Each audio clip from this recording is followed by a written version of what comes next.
Hey there, my name is Anthony Romano, and today I'm going to tell you about the top 6 keto beginner tips. So these are basically things that will make the beginning of keto very, very easy.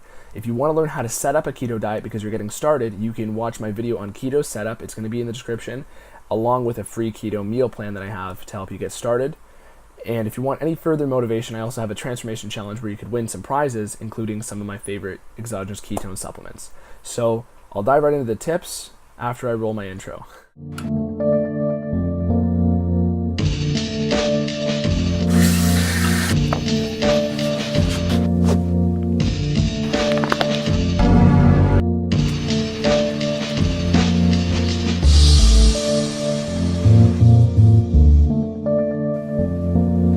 So for these tips are geared at making this easy, okay? Keto in the beginning is very hard. The first 3 days are the hardest. And after those 3 days, you're going to enter ketosis.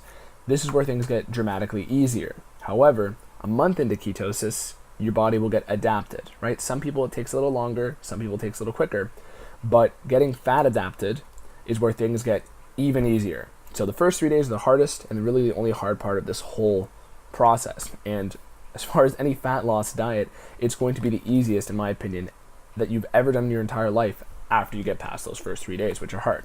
So these tips are going to be geared at making things easier and more sustainable. And here's the first one.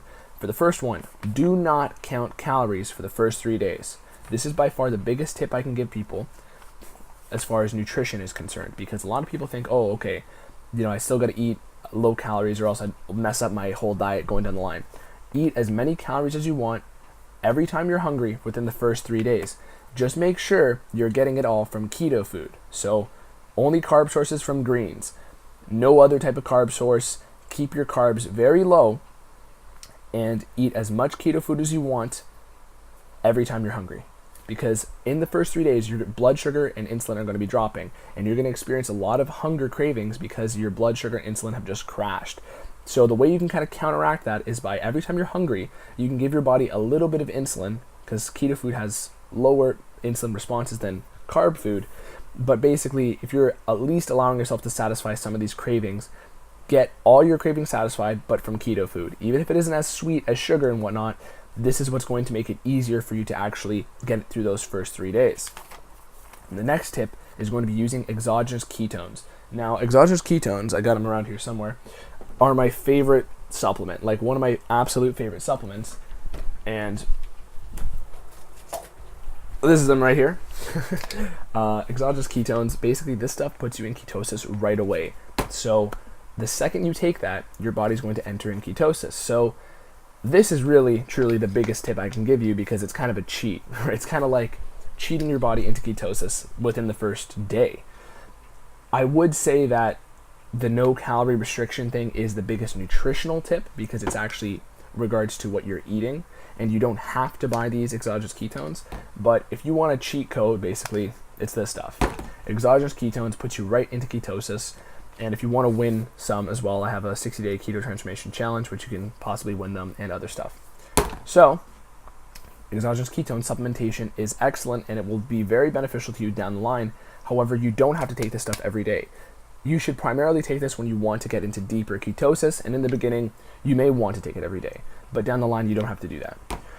Next one is intermittent fasting. Intermittent fasting is another way to raise your level of ketones, except this time it's coming from your own body source of fat. So when you're taking stuff like this, it's coming from an exogenous source, which means outside of your body.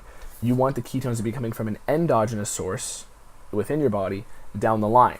And that's why you're only going to be supplementing with these when you want to boost, or if you're trying to hop back into ketosis. So with fasting and ketosis are basically the same state, except one of them allows you to eat food. Think about it this way. If you're not eating carbs, it doesn't matter if you're eating nothing at all. If there's no carbs coming into your system, you're going to be using ketones and fat as your energy source. So fasting will deepen the level of ketosis, and intermittent fasting is great because it will allow you to get more stable blood sugars, more stable insulin throughout the day when you're not eating, and overall it'll deepen how quickly you get into ketosis on a regular basis when you're eating. So that's the third tip. Now, the fourth tip is a bit of a refining detail here. Focus on carb removal. this is the most important thing for actually understanding keto, because a lot of people like to throw in, oh, eat as much fat as you can or limit your protein. These are not as important, and I'm going to make a video on this too soon, because carb restriction is the biggest determiner of ketosis. As I even said with the fasting example there, if you're not eating anything at all, it doesn't matter if you're not eating carbs and there's nothing else. If there's no carbs coming into your body, you're not going to be in ketosis, or you're going to be in ketosis. So cut them out. Don't worry about, adding butter and oil into everything. That's going to deepen ketosis, but it's not a requirement, because if you were eating a granola bar and that was your only carb source for the day, and then you start, throwing in MCT oil into everything and ketones, you're not going to be in as deep of a level of ketosis, because you're going to keep kicking yourself out from a sugar-dense carb like granola or bread, right? Or rice. So focus on carb removal and only get your carbs from greens. The next one is, for the first 3 days, exercise as not intensely as you can, but as frequently as you can.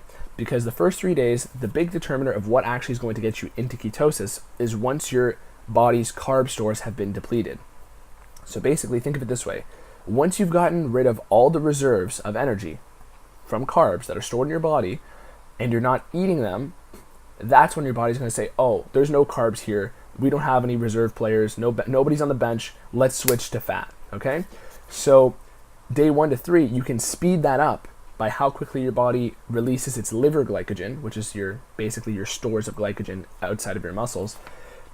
Once you speed that up by doing exercise, this will speed up how long it takes you to get into ketosis for those first 3 days. So if you have very intense exercise on days 1 and 2 of entering ketosis and eating no carbs, low carb basically, then what's going to happen is you might even enter ketosis after 2 days, right? So this can also speed things up. But I want to make a distinction here, which is tip number 6. And this is down the line, if you want to prioritize fat burning, focus on LISS cardio, so low intensity, steady state cardio, because your body prefers to use fat for 95% of its activities, and really intense cardio and really intense activities will start to recruit glycogen and carb energy. So if your goal is fat burning, instead of doing 30 minutes of sprinting, right, 30 minutes of sprints on a field, just do 30 minutes of treadmill walking on an incline while you watch some Netflix or listen to a book, like I do, and from there, that will make your body tap into the fat stores a lot more effectively. So that ties into the liver glycogen burning, because when you are trying to use up that glycogen, you should be trying to do more intense activities on those first 3 days. However, that may tire you out. So do it with a bit of caution. So those are the 6 best beginner tips I can give you when you're starting a ketogenic diet. If you want to look up my setup, I have my macro calculator I use, my actual procedure of setting up my keto diet on my page as well, and probably in the description. So from there, you can also take advantage of my free meal plan, free training plan. Everything's free, guys. Ask me any questions. Anything you want answered, I'll answer you. And subscribe, click the notification bell. That's it. Thanks for watching. My name is Anthony Romano. Peace.